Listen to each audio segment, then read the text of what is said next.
নমস্কার বন্ধুরা, আশা করি আপনারা সবাই ভালোই আছেন।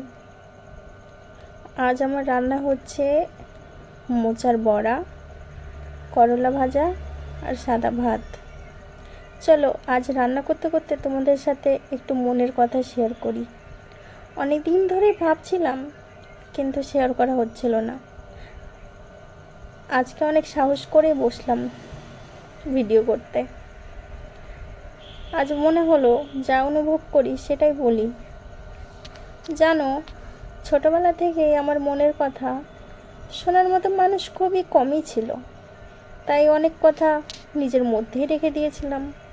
কিন্তু এভাবে চলতে চলতে একটা সময় বুঝলাম নিজের মনের কথাগুলো মন খুলে বলা দরকার কাউকে। আজ আমার জীবন আগের মতো নেই ঠিকই, সংসার আছে, দায়িত্ব আছে, ছোট সন্তান আছে। অনেক সময় খুব ক্লান্ত লাগে, মনে হয় আমি কি সত্যিই কোনো দিন নিজের স্বপ্নগুলো পূরণ করতে পারবো? হ্যাঁ, অবশ্যই পারবো, হয়তো একটু ধীরে ধীরে, কিন্তু থামবো না। বন্ধুরা, আমরা অনেক সময় অন্যের ভালো দিকটা দেখি, কিন্তু তার কষ্টটা দেখি না কখনো। সোশ্যাল মিডিয়ায় সবাইকে খুব হাসি খুশি লাগে, কিন্তু প্রত্যেক মানুষেরই কিছু না কিছু লড়াই থাকে।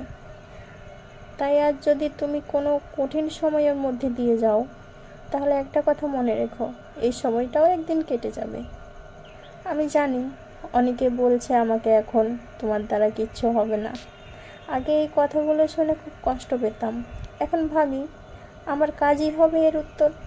কথাই নয়, নিজের পরিশ্রম দিয়ে উত্তর দেব। আজ এই সাধারণ রান্নাটা শুধু রান্না নয়, এর মধ্যে আছে আমার ভালোবাসা, পরিবারের জন্য নিজের দায়িত্ব, আর নতুন করে স্বপ্ন দেখার সাহস। তুমিও যদি কোনো স্বপ্ন নিয়ে এগোতে চাও, তাহলে আজ থেকে ছোট্ট একটা পদক্ষেপ নাও। বড় কিছু একদিন হয় না, কিন্তু প্রতিদিনের ছোট ছোট চেষ্টা একদিন বড় সাফল্য এনে দেয়। এই ছিল আজকের ছোট্ট ব্লগ। যদি আমার এই মনের কথাগুলো তোমাদের ভালো লেগে থাকে, তাহলে ভিডিওটিতে লাইক করো, তোমাদের মতামত কমেন্টে জানাও।